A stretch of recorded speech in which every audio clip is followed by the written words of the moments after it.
बनबलू दूरी, बेचतनी पानी पूरी। जब से बनबलू दूरी, बेचतनी पानी पूरी।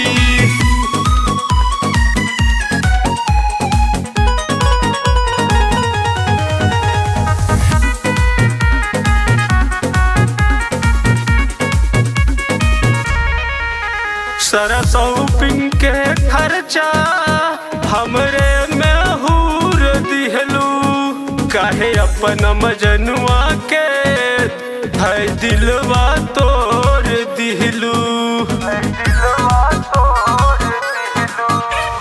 गाँव के छिछोरन से बच के रहा, हमरो से तनी तनी टच में रहा।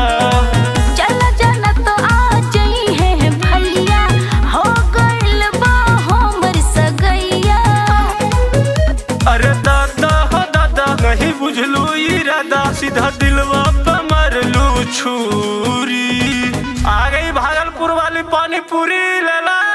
जब से बनबलू दूरी, बेचतनी पानी पूरी।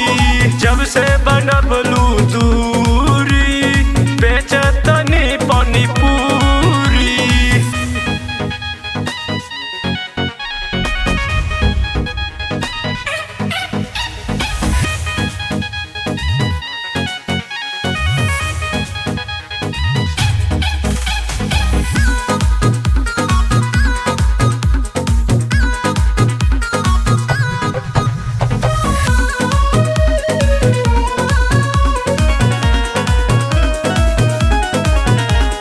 चाल चबन हिरानी बचल बदस के नोट, ऐसन दिन देखबलू आखिर कवन रहे खोट।